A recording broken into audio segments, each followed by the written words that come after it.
Chapter number 3 आव्यूह matrices. सबसे पहले हम जानेंगे कि आव्यूह किसे कहते हैं। mn संख्याओं की mn संख्या से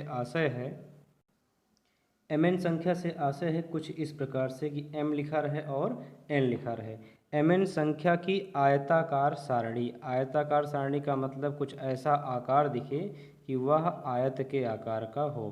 mn संख्याओं की आयताकार सारणी जिसमें m पंक्तियाँ यानी m प्रदर्शित करता है पंक्तियों को, m पंक्तियाँ तथा n स्तंभ हो, यानी n यहाँ पर mn तो लिखा है, m व्यक्त करता है पंक्तियों को और n व्यक्त करता है स्तंभों को।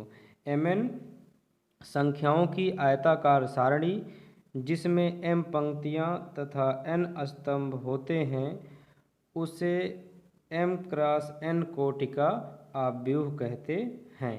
जैसे हम एक आव्यूह की कल्पना करते हैं कि a बराबर है स्मॉल a i j, और आव्यूह का जो व्यक्त करने का तरीका होता है वो ये ब्रैकेट होता है, यानी इस ब्रैकेट के अलावा और कोई ब्रैकेट लगाया जाएगा तो वह आव्यूह नहीं माना जाएगा। तो a बराबर a i j और इस ब्रैकेट के साथ अगर उसमें i पंक्ति और j स्तंभ हैं, m पंक्ति और n स्तंभ और आवी पंक्ति jv स्तंभ भी कहा जाता है, अगर होते हैं तो उसे हम कहते हैं कि यह आव्यूह है। अब a i j का मतलब समझिए यहाँ से, जैसे कि a i j का मतलब होता है इतने पूरे का मतलब होता है, ये a बराबर a i j परिभाषित करता है आव्यूह को, और इसका a i j का मतलब होता है कि a11 a12 a13 dot dot dot, इसी प्रकार से a11 a12 a13 a14 dot dot हम जाएंगे a1n तक। इसके बाद इसी प्रकार से यहाँ पर लिखा जाता है a21 a22 a23 dot dot dot a2n। इसी प्रकार से और लिख सकते हैं a11 हो गया, 1 से चले गए a21 a22 a23, इसी प्रकार से और लिख सकते हैं a31 a32 a33 और a3n, इसी प्रकार से हम और लिख सकते हैं। इसी प्रकार से a11 हुआ a21 हुआ a31 a32 डॉट डॉट, अगर हम n वीं पंक्ति लिखना चाहें तो यहाँ लिखेंगे an1 या n को हम कर देते हैं m, am1 am2 am3 dot dot हो जाएगा amn। तो यही mn का मतलब है कि m पंक्ति और n स्तंभ। इसी प्रकार से यहाँ पर लगाते हैं ब्रैकेट। तो आव्यूह को समझने का जो फार्मूला होता है वो होता है a बराबर a i j m cross n। m cross का n का मतलब है कि m पंक्तियाँ और n स्तंभ हैं। इसी प्रकार से आव्यूह के प्रकार को पहले देख लेते हैं, उसके बाद एक्सरसाइज लगाते हैं। कुछ एग्जाम्पल के द्वारा समझते हैं कि पंक्ति और स्तंभ क्या होता है। जैसे यहाँ पर लिखा हुआ है 10 15 10 13, तो ये है स्तंभ, यानी इस तरीके से अगर देखा जाएगा तो वो स्तंभ पढ़ा जाएगा।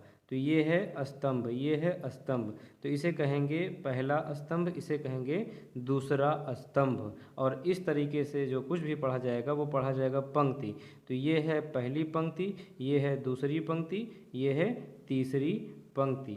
और हमने देखा कि अगर इसे हमें कोटि बतानी हो कि कितने कोटि का आव्यूह है या आव्यूह की कोटि कितनी है, तो आव्यूह की कोटि का जो फार्मूला होता है वो होता है m क्रॉस n, यानी कि m का मतलब होता है पंक्ति, पंक्तियों की संख्या कितनी है, यहाँ पर है 1 2 3, तो m के स्थान पर लिखा जाएगा 3 क्रॉस, और उसके बाद यहाँ पर n का मतलब होता है स्तंभ, तो पहला स्तंभ दूसरा स्तंभ, स्तंभ कितने हो गए 2, तो ये हो गया आव्यूह की कोटि 3 क्रॉस 2, यानी कहा जाए ये आव्यूह है। आव्यूह की कोटि बतलाइए तो सबसे पहले पंक्तियों को गिनेंगे, उसके बाद स्तंभ को, तो 1 2 3 3 पंक्ति हो गई और 1 2 2 स्तंभ हो गए, तो इसे कहेंगे 3 क्रॉस 2 का है। इसी प्रकार से यहाँ देखेंगे तो पहला स्तंभ, दूसरा स्तंभ, तीसरा स्तंभ, तो स्तंभों की संख्या हो गई 3।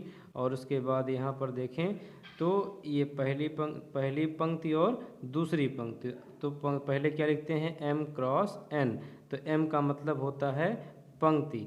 तो पंक्ति कितनी है यहाँ पर देखा जाए तो पंक्ति है 1 पंक्ति 2 पंक्ति, तो सबसे पहले पंक्ति लिखा जाएगा, उसके बाद लिखा जाएगा स्तंभ। तो कितने स्तंभ, 1 2 3, तो ये कितने क्रॉस कितने का कोटि का आव्यूह है, 2 क्रॉस 3 का। इसी प्रकार से फटाफट देख लेते हैं आव्यूह के प्रकार। आव्यूह के प्रकार में सबसे पहला आव्यूह का प्रकार है स्तंभ आव्यूह, कॉलम मैट्रिक्स। एक आव्यूह स्तंभ आव्यूह कहलाता है यदि उसमें केवल एक स्तंभ होते हैं। देखिए इसमें केवल एक स्तंभ हैं, यानी पहली स्तंभ है और पंक्ति कितनी है, 1 2 3 4, तो एक स्तंभ है और 4 पंक्तियां हैं। तो पहले हम पंक्तियों को गिनते हैं, तो 1 2 3 4, यानी 4 पंक्ति और एक स्तंभ, जिसमें एक स्तंभ होता है वह स्तंभ आव्यूह कहलाता है। इसे हम किस रूप में लिखेंगे, A बराबर AIJ, तो आव्यूह पढ़ा जाएगा। और स्तंभ आव्यूह के लिए M क्रॉस N, यानी पंक्तियों को चाहे जितना रखा जाए 1 2 3 4 5 और बढ़ाते चले जाएं, लेकिन स्तंभ कितने होने चाहिए, एक ही होने चाहिए। तो इसीलिए यहाँ पर लिखा है M क्रॉस 1। और इसके बाद यहाँ पर है पंक्ति आव्यूह। पंक्ति आव्यूह में देखें रो मैट्रिक्स बोलते हैं, तो यहाँ पर देखिएगा स्तंभ को बोला जाता है कॉलम और पंक्ति को बोला जाता है रो, तो आगे हम कॉलम और रो ही बोलेंगे। एक आव्यूह पंक्ति आव्यूह कहलाता है यदि उसमें केवल एक ही पंक्ति होती है। तो ये देखिए एक ही पंक्ति है, स्तंभ चाहे जितने हो उससे मतलब नहीं है, 1 2 3 4 आगे भी बढ़ा सकते हैं। तो यहाँ पर लिखा है ये 1 क्रॉस 4 का है, तो 1 क्रॉस 4 कोटि का एक पंक्ति आव्यूह है, क्योंकि यहाँ पर पंक्ति देख रहे हैं तो पंक्ति एक है। तो इसे कैसे लिखेंगे, इसे लिखेंगे B = BIJ, और पंक्ति पहले लिखे जाते हैं फिर स्तंभ, तो पंक्ति एक रहेगी, स्तंभ चाहे जितने बना सकते हैं, 1 2 3 4 ऐसे आगे बढ़ा सकते हैं। तो ये पहला स्तंभ, दूसरा स्तंभ, तीसरा स्तंभ, चौथा स्तंभ। स्तंभ कई हो सकते हैं, स्तंभ n हो सकते हैं, लेकिन पंक्ति कितनी हो जाएगी, एक। तो ऐसी आव्यूह को कहेंगे पंक्ति आव्यूह। अगला है वर्ग आव्यूह। वर्ग आव्यूह एक आव्यूह जिसमें पंक्तियों की संख्या स्तंभों की संख्या के समान होती है। वेरी मोस्ट इंपॉर्टेंट क्वेश्चन है, और ये पेपर में आ भी जाता है कि वर्ग आव्यूह किसे कहते हैं, या वर्ग आव्यूह को पहचानिए। एक वर्ग आव्यूह कहलाता है जिसमें इसमें क्या कहा गया, स्तंभों की संख्या पंक्तियों की संख्या के समान होती है। तो M क्रॉस N आव्यूह वर्ग आव्यूह कहलाएगा यदि M का मतलब पंक्ति, N का मतलब स्तंभ, पंक्तियों की संख्या स्तंभों की संख्या के बराबर होता है। तो इतना फोकस रखना है कि M = N रहेगा तो कैसा आव्यूह होगा, वर्ग आव्यूह होगा। फॉर एग्जाम्पल यहाँ पर देखा जाए कि A = जो भी कुछ भी दिया गया है, ये अंदर के जो कुछ भी अंक है जैसे 3 -1 0, ये सभी अवयव कहलाते हैं। तो यहाँ पर देखें तो 1 पंक्ति 2 पंक्ति 3 पंक्ति, यहाँ पर पंक्तियों की संख्या कितनी है, 3, और स्तंभ कितने हैं, 1 स्तंभ 2 स्तंभ 3 स्तंभ, स्तंभों की संख्या कितनी है, 3। तो देखा गया M के स्थान पर भी 3 है और N के स्थान पर भी 3 है, तो पंक्ति और स्तंभ की संख्या अगर समान होती है तो वह वर्ग आव्यूह कहलाता है। इसका व्यापक रूप होता है A = AIJ, M cross N के स्थान पर M क्रॉस M, क्योंकि पंक्ति और स्तंभों की संख्या समान रहेगी तो M बराबर N या N बराबर M रहेगा। तो या तो M क्रॉस M कर सकते हैं या तो N क्रॉस N कर सकते हैं। आगे देखते हैं विकर्ण आव्यूह। विकर्ण आव्यूह से मतलब है कि जैसे हमने 10th क्लास में पढ़ा लंब आधार कर्ण, विकर्ण से यहाँ पर कर्ण मतलब है। जैसे हम यहाँ पर त्रिभुज अगर बनाएं तो हम इसमें क्या देखते हैं, ये लंब है, ये आधार है और ये क्या है, कर्ण। इसी कर्ण किस प्रकार से होता है, इस आकार में, यानी इस प्रकार से थोड़ा तिर्यक जाता है, तिरछा जाता है, तो ये क्या कहलाता है, कर्ण। यही कर्ण अब विकर्ण की तरीके से पढ़ना है। देखिए एक वर्ग आव्यूह A बराबर IJ भी कहते हैं, B बराबर BIJ भी कह सकते हैं। एक वर्ग आव्यूह B = ब्रैकेट के अंदर, यही ब्रैकेट ही आव्यूह का प्रतीक होता है। अगर इस ब्रैकेट के अलावा कोई और ब्रैकेट लगाएंगे तो वह आव्यूह नहीं कहलाएगा। B = BIJ M cross M विकर्ण आव्यूह कहलाता है। ध्यान दीजिएगा, अब जो भी डिफिनेशन चल रही है वर्ग आव्यूह से चल रही है, तो वर्ग आव्यूह सभी को अच्छे से पता है कि जिसमें पंक्तियों और स्तंभों की संख्या समान होती है वह वर्ग आव्यूह कहलाता है। यहाँ पर देखिए यदि विकर्ण के अतिरिक्त अन्य सभी अवयव शून्य हो तो वह विकर्ण आव्यूह कहलाता है। देखिए विकर्ण के अतिरिक्त, विकर्ण का मतलब तिर्यक यानी तिरछा, यहाँ देखिए तिरछा इस तरीके से, विकर्ण के अतिरिक्त यहाँ पर देखा जाए तो ये इसका क्या है, विकर्ण है जो तिरछा आ रहा है, तिर्यक आ रहा है। विकर्ण के अतिरिक्त सभी अवयव शून्य होते हैं। देखिए इनको छोड़ दिया जाए तो यहाँ पर शून्य, बाकी सभी अवयव शून्य होते हैं, तो वह क्या कहलाता है, विकर्ण आव्यूह कहलाता है। यहाँ पर देख लिया जाए तो ये अगर इसको छुपाया जाए, विकर्ण के अतिरिक्त यानी विकर्ण को हटा दिया जाए तो शेष सभी अवयव क्या आ रहे हैं, शून्य आ रहे हैं। तो विकर्ण के अतिरिक्त शेष सभी अवयव शून्य होते हैं, ये सभी अवयव कहलाते हैं, अवयव शून्य होते हैं, तो वह विकर्ण आव्यूह कहलाता है। ये देखिए यहाँ पर 4 है, 4 के बाद और कोई भी अवयव है नहीं, तो ये विकर्ण ही माना जाएगा, यानी यह भी एक विकर्ण आव्यूह है। अगला चलते हैं, अदिश आव्यूह। एक विकर्ण आव्यूह, विकर्ण आव्यूह समझते हैं जिसके विकर्ण के अलावा सभी अवयव शून्य हो। एक विकर्ण आव्यूह अदिश आव्यूह कहलाता है यदि इसके विकर्ण के अवयव समान हों। विकर्ण का मतलब होता है तिर्यक यानी तिरछा, कुछ अवयव मिले बाकी सब शून्य हों। और यहाँ पर विकर्ण के साथ परिभाषित करना है अदिश आव्यूह को, तो कह रहे हैं कि एक विकर्ण आव्यूह लीजिए, वह अदिश आव्यूह कहलाएगा यदि इसके विकर्ण के अवयव समान हैं। ये देखिए विकर्ण, यहाँ पर विकर्ण कुछ अलग है, लेकिन यहाँ पर जितना यहाँ पर है उतना यहाँ पर भी है, तो विकर्ण के अवयव समान होते हैं, तो ऐसे आव्यूह को अदिश आव्यूह कहते हैं। यहाँ पर देखिए √3, तो ये भी क्या है, एक विकर्ण आव्यूह है, लेकिन यहाँ पर सभी अवयव समान हैं, तो इसीलिए यह अदिश आव्यूह कहलाएगा। और इसके आगे है तत्समक आव्यूह, आइडेंटिटी मैट्रिक्स। एक वर्ग आव्यूह का मतलब जिसमें पंक्तियों और स्तंभों की संख्या समान होती है, वह वर्ग आव्यूह कहलाता है। जिसके विकर्ण के सभी अवयव एक होते हैं तथा शेष अन्य सभी अवयव शून्य होते हैं, तत्समक आव्यूह कहलाता है। दूसरे शब्दों में वर्ग आव्यूह A बराबर AIJ n क्रॉस n एक तत्समक आव्यूह है। यदि AIJ इज इक्वल टू 1 तो I बराबर कितना होगा, J, यानी पंक्तियों और स्तंभों की समान संख्या होगी तो उसका मान 1 आएगा। AIJ बराबर 0 यदि पंक्तियों और स्तंभों की संख्या समान आपस में नहीं होगी, यानी I is not equal to 0, जैसे कि यहाँ पर दिया गया, बहुत ही इम्पॉर्टेंट है ये।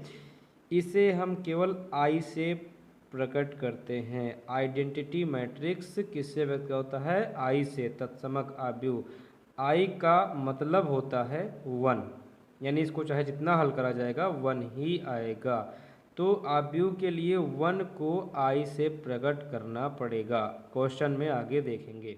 यहाँ पर उदाहरण के लिए 1 दिया गया है। और देखिए विकर्ण आव्यूह के साथ साथ वर्ग भी है, क्योंकि एक पंक्ति दो पंक्ति और एक स्तंभ दो स्तंभ, पंक्तियों और स्तंभों की संख्या समान है, तो यह वर्ग आव्यूह है। और इसमें देखिए सभी अवयव, विकर्ण के सभी अवयव एक है, ये देखिए एक है, ये विकर्ण है, इसका सभी अवयव एक है, बाकी तथा शेष अन्य सभी अवयव शून्य होते हैं, बाकी शेष अन्य सभी अवयव शून्य होते हैं, तो इसका मान होता है 1।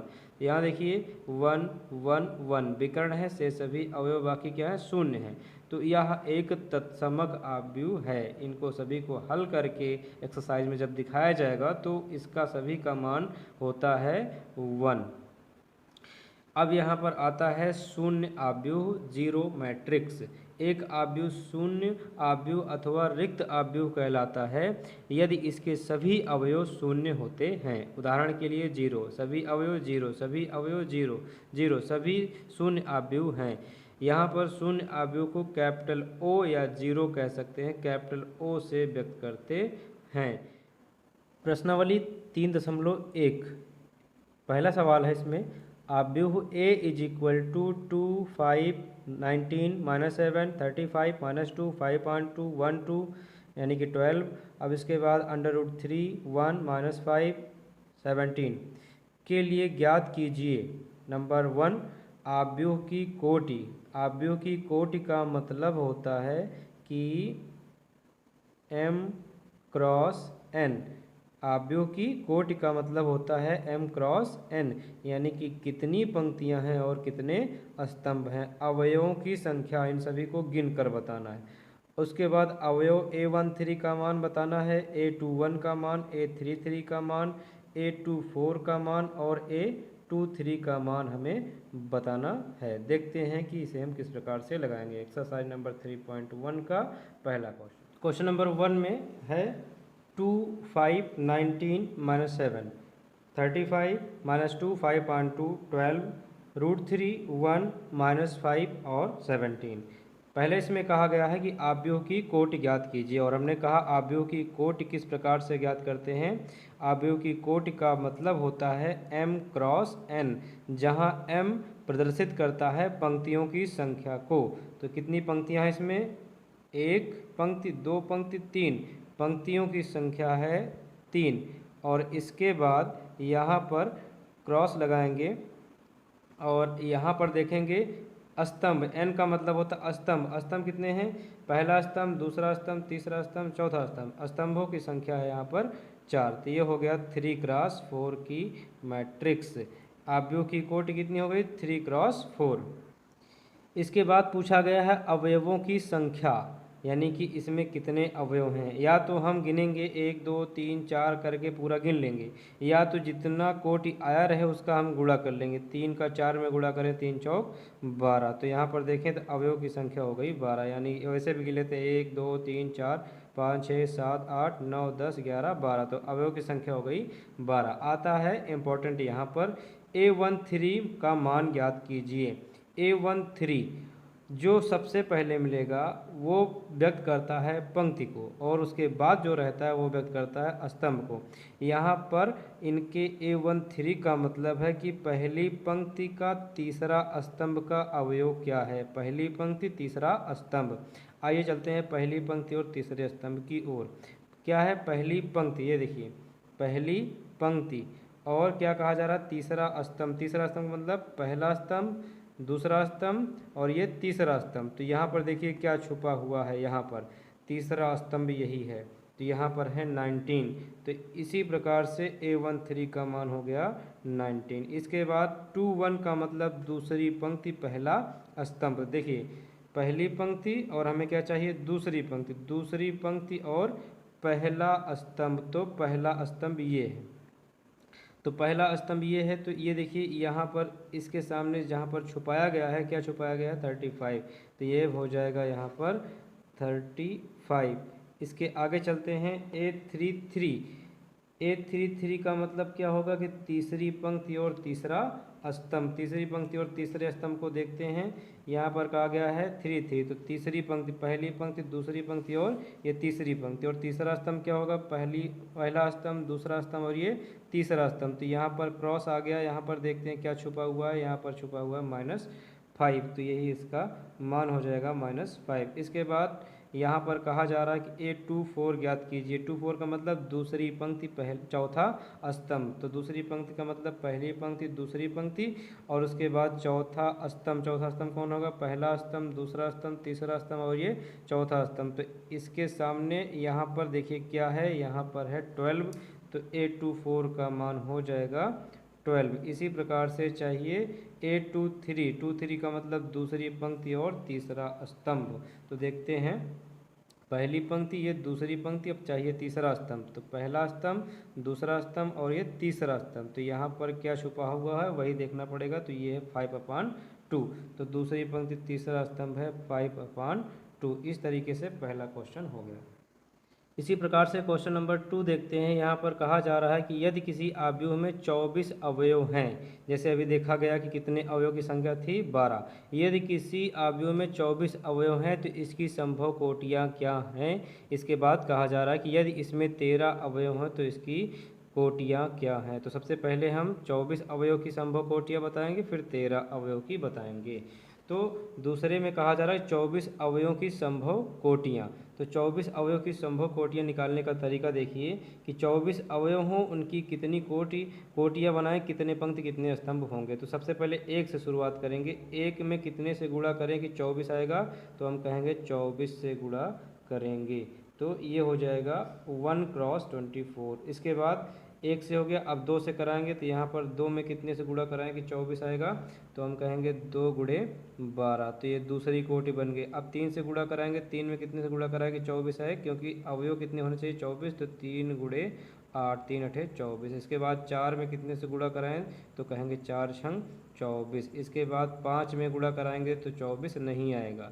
जैसे ही गुणा सीरियल में आना बंद हो जाता है तो जितना ये लिखा रहता है उसी का हम उल्टा लिख देते हैं। जैसे 4 गुणे 6 है तो 6 गुणे 4 कर देंगे। इसके बाद 8 गुणे 3 है, 3 गुणे 8 है तो इसे कर देंगे 8 गुणे 3। इसके बाद 2 गुणे 12 है तो इसे कर देंगे 12 गुणे 2। इसके बाद 1 गुणे 24 है तो इसे कर देंगे 24 गुणे 1।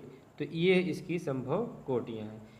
13 अवयव की संभव कोटियाँ, तो 1 में कितने से गुणा कराएंगे 13 है तो हम कहेंगे 1 गुणे 13 बराबर 13। और 2 में 13 नहीं आएगा तो अब 1 गुणे 13 है तो इसका उल्टा कितना हो जाएगा 13 गुणे 1। यही इसकी संभव कोटियाँ हैं। नेक्स्ट नंबर देखते हैं नंबर 3। नंबर 3 में कहा जा रहा है कि यदि किसी आव्यूह में 18 अवयव हैं तो इसकी संभव कोटियाँ क्या हैं। तो नंबर 3 का कहा जा रहा है 18 अवयव की संभव कोटियाँ बताइए। तो 18 अवयव की संभव कोटियाँ देखते हैं 18 अवयव की संभव कोटियाँ क्या आएंगी। तो 18 अवयव की संभव कोटियाँ किस प्रकार से लगाएंगे। सबसे पहले 1 में कितने से गुणा करें कि 18 है तो 1 गुणे 18 कर दें कामा। 2 में कितने से गुणा करें कि 18 है तो 2 9 18 हो गया। 3 में कितने से गुणा करें कि 18 है 3 छंग 18 हो गया। 4 में 18 नहीं आएगा तो यहाँ से उल्टा कर देंगे। 3 गुणे 6 को कर दें 6 गुणे 3। और इसके बाद 2 गुणे 9 को कर दें 9 गुणे 2। और उसके बाद 1 गुणे 18 को कर दें 18 गुणे 1। यही इसकी संभव कोटियाँ हैं। इसके बाद इसी में है कि यदि इसमें 5 अवयव हैं तो क्या होगा इसकी कोटियाँ। तो 5 अवयव की संभव कोटियाँ क्या होंगी।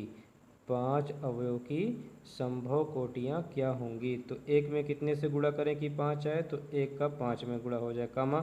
2 में 5 से गुणा नहीं होगा तो इसी का उल्टा लिख देते हैं तो 5 गुणे 1 हो जाएगा। क्वेश्चन नंबर 3 कंप्लीट हुआ। अब आते हैं नंबर 4 पे। एक 2x2 आव्यूह ए बराबर ए आई जे की रचना कीजिए। 2x2 का मतलब 2 पंक्ति और 2 स्तंभ के आव्यूह की रचना कीजिए जिसके अवयव निम्नलिखित प्रकार से प्रदत्त हैं। यानी 2x2 आव्यूह की जो रचना करेंगे, पहले हम रचना कर लेंगे उसके बाद ए आई जे बराबर जो फार्मूला है वो अप्लाई करके इसे हम लगाएंगे। नंबर 4 यहाँ पर देखते हैं क्वेश्चन नंबर 4। इसमें ये कहा गया कि 2x2 आव्यूह की रचना कीजिए। तो 2x2 आव्यूह की रचना क्या होती है पहले ये देखेंगे। आव्यूह की रचना पहले इसको दिमाग में रखें कि ये क्या होता है। तो आव्यूह का जो प्रकार होता है वो आयताकार होता है। आयताकार कुछ इस प्रकार से। और आव्यूह को बनाने का तरीका क्या होता है, इसी ब्रैकेट में आव्यूह लिखा जाता है अन्यथा वो गलत माना जाता है। 2x2 आव्यूह की रचना और वो भी किसके फॉर्म में, ए बराबर ब्रैकेट ए आई जे के फॉर्म में। तो देखते हैं यहाँ पर कितने क्रॉस कितने का मैट्रिक्स आता है।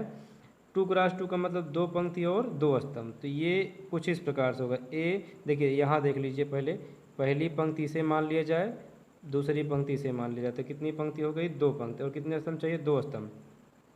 पहला स्तंभ ये हो गया, दूसरा स्तंभ ये होगा। थोड़ा ध्यान दीजिए, यहाँ पर ये पहली पंक्ति है, यहाँ पर ये दूसरी पंक्ति है, यहाँ पर ये पहला स्तंभ है, यहाँ पर ये दूसरा स्तंभ है। लिखने का तरीका ये तो सब में रहेगा। अब देखिए ये एक पॉइंट है, ये दूसरा पॉइंट है, तीसरा पॉइंट है और ये चौथा पॉइंट है। तो यहाँ देखिए 1 1 यानी इधर से मिला इधर से मिला तो इसका नाम हो जाएगा 1 1 यानी पहली पंक्ति पहला स्तंभ। इसके बाद यहाँ से आएंगे, ये 1 है और ये 2 है तो ये हो जाएगा A1 2। ये केवल समझने के लिए। इसी प्रकार से यहाँ पर आए तो ये क्या है 2 और ये क्या है 1 तो ये हो जाएगा A2 1। आगे चले ये है 2 और ये भी है 2 तो इसे कहेंगे A2 2। बन गई 2x2 आव्यूह की रचना। पहली पंक्ति दूसरी पंक्ति आव्यूह की पंक्ति हो गई 2, पहला स्तंभ दूसरा स्तंभ तो आव्यूह 2x2 आव्यूह की यहाँ पर रचना हो गई। जिसमें पहला क्वेश्चन ये कहा जा रहा है कि A I J is equal to I plus J का होल स्क्वायर अपॉन 2।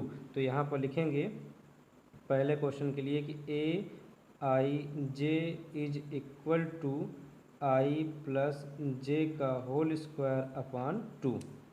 अब इसके बाद यहाँ पर क्या करते हैं, देखिए ए आई जे का मतलब है आईवी पंक्ति और जेवा स्तंभ। देखिए आई जे यानी पहले आगे आई होता है बाद में जे होता है, आई जे। तो हमें इन सभी के मान चाहिए, A11 के, A12 के, A21 के, A22 के, इस फार्मूले से। तो देख रहे हैं कि पहले आई होता है बाद में क्या होता है जे, तो आई के स्थान पर 1 रखें, जे के स्थान पर 1 रखें तो हमें प्राप्त हो जाएगा A11। तो यहाँ लिखना पड़ेगा I is equal to 1, J is equal to 1 रखने पर, रख देते हैं।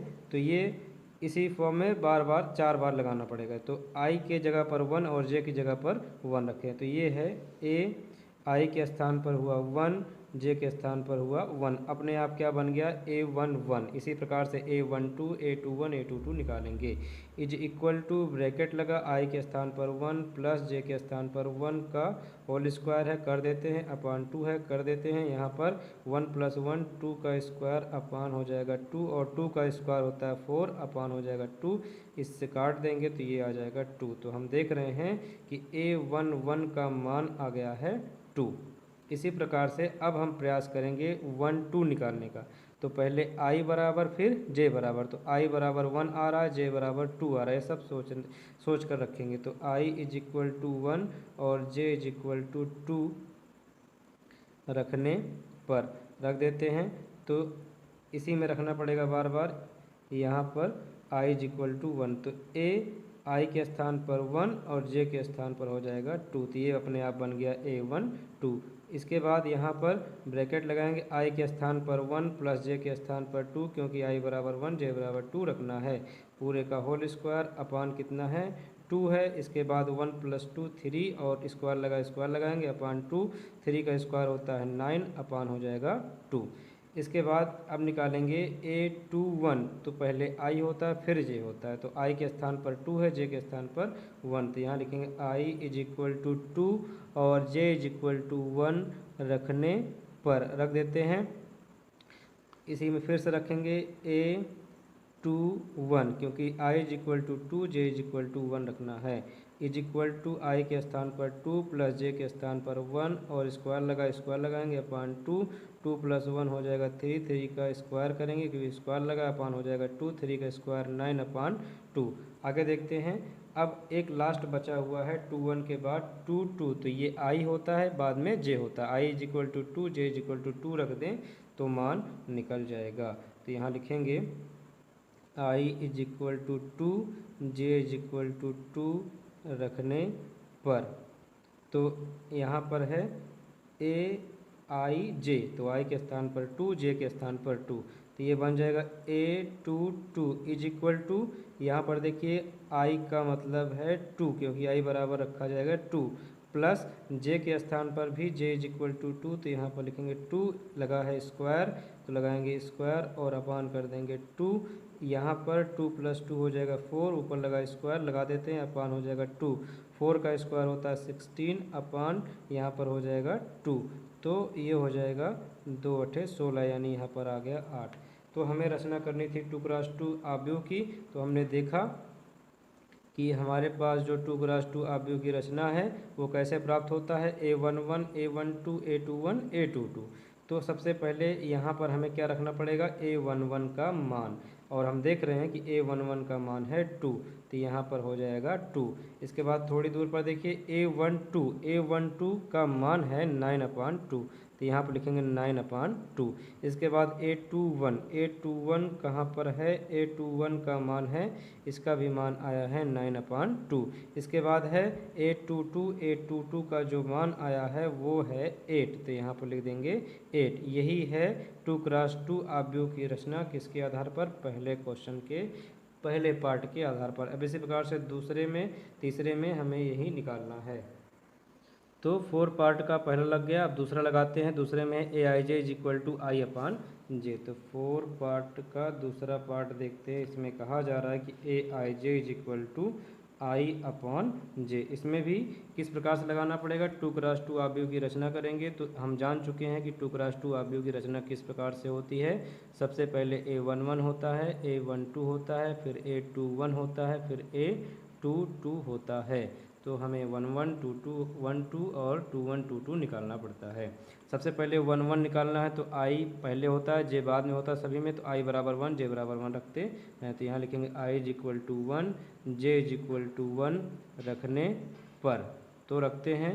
यहाँ पर हो जाएगा a, i के स्थान पर हो जाएगा 1, j के स्थान पर 1 इज इक्वल टू i के स्थान पर 1 अपान j के स्थान पर 1, तो 1 अपान 1 कितना होता है 1। इसी प्रकार से 1 2 निकालना, तो i j यानी i के स्थान पर 1 j के स्थान पर 2, यहाँ लिखेंगे i इज इक्वल टू 1 और j इज इक्वल टू 2 रखने पर रख देते हैं।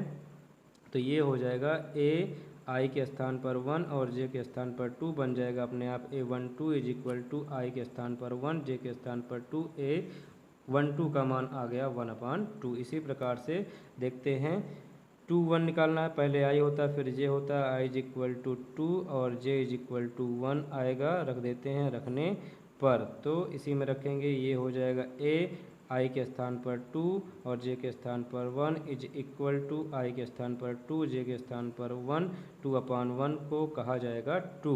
इसके बाद 2 2 निकालना है, पहले i फिर j, i is equal to 2 j is equal to 2 रखने पर, तो i इज इक्वल टू 2 और j इज इक्वल टू 2 रखने पर रख देते हैं। तो ये हो जाएगा a i के स्थान पर 2 j के स्थान पर 2 इज इक्वल टू 2/2, 2 से 2 कट जाएगा, आएगा 1, तो ये आ गया 1। हमारी रचना जो थी वो थी 2 क्रॉस 2 की, और 2 क्रॉस 2 की रचना किस प्रकार से थी, यहाँ पर a11 है तो a11 का मान 1 है, तो यहाँ पर रखेंगे 1।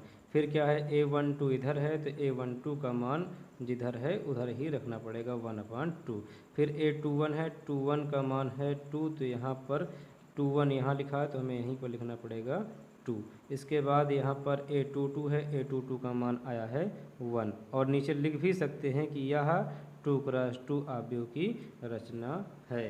पहले भी सवाल में इसी तरीके से कर देते हैं, जो लगवाया गया है उसमें क्या कहा गया है कि यहाँ पर भी 2 क्रॉस 2 यानी 2 क्रॉस 2 आव्यूह की रचना हो चुकी है। नंबर 3 देखते हैं, A I J is equal to I plus 2j का होल स्क्वायर अपान 2। इसी प्रकार से नंबर 3 लगेगा, यहाँ पर है A I J is equal to है आई प्लस 2j का होल स्क्वायर और अपान 2।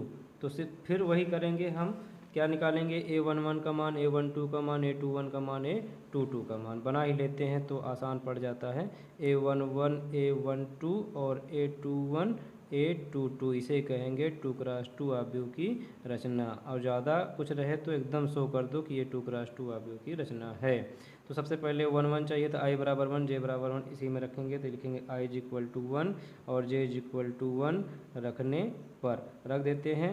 तो जहाँ जहाँ i है वहाँ हो जाएगा 1, जहाँ जहाँ j है वहाँ हो जाएगा 1, बन गया a11। तो i के स्थान पर 1 प्लस 2 इंटू j के स्थान पर 1 का whole square upon 2 is equal to, सबसे पहले क्या हटा जाता है, गुणा, बोर्ड मास का प्रयोग करेंगे तो 1 प्लस 2 का 1 में मल्टीप्लाई 2 और ये हो जाएगा होल स्क्वायर अपान 2, तो 1 प्लस 2 हो जाएगा 3 का स्क्वायर अपान 2, 3 का स्क्वायर 9 और ये हो जाएगा अपान 2। a11 निकल गया। 1 2 के लिए i बराबर 1 j बराबर 2 रखते हैं, तो यहाँ लिखेंगे i इज इक्वल टू 1 और कामा j इज इक्वल टू 2 रखने पर रख देते हैं।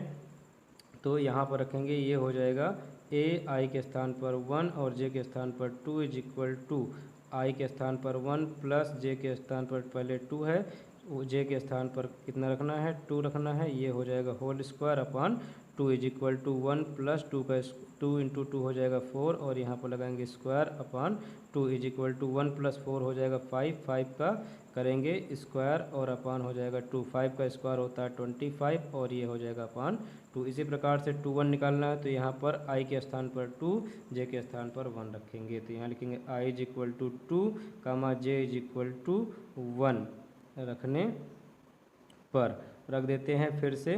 तो यहाँ पर अब क्या करेंगे, i बराबर 2 रखेंगे, तो ये हो जाएगा a i के स्थान पर 2 j के स्थान पर 1 is equal to 2 plus j 2 into j के स्थान पर 1 का whole square upon 2 is equal to 2 plus और 2 इंटू 1 हो जाएगा 2 और ये हो जाएगा होल स्क्वायर अपान 2, 2 प्लस 2 हो जाएगा 4 का स्क्वायर अपान 2, 4 का स्क्वायर 16 अपान 2, 2 8 जा होता 16। इसके बाद आगे देखते हैं। तो अब हमें चाहिए 2 2, तो i के स्थान पर 2 और j के स्थान दोनों के स्थान पर 2 रखते हैं। तो यहाँ लिखेंगे i इज इक्वल टू 2 और j इज इक्वल टू 2 रखने पर रख देते हैं। तो हम देखते हैं कि a2 आएगा, जैसे कि हमारा क्वेश्चन है A I J is equal to bracket i plus 2j का होल स्क्वायर अपान 2। तो जहाँ जहाँ i रहेगा 2, j रहेगा 2, तो ये हो जाएगा 2 प्लस 2 इंटू जे के स्थान पर भी 2 का whole square upon 2 is equal to 2 plus 2 का 2 में हो जाएगा 4 का होल स्क्वायर अपान 2। तो 2 4 हो जाएगा 6 का स्क्वायर अपान 2। 6 का स्क्वायर होता है 36 अपान 2। तो 2 1 जा 2, 2 8 जा 16 हो जाएगा, यानी आ गया 18। तो सबसे पहले हमें क्या रखना होता है a1 1, फिर क्या रखना होता है a1 2, फिर 2 1, फिर 2 2। तो सबसे पहले हम रखेंगे a1 1, यही है a1 1, कितना है 9 अपान 2।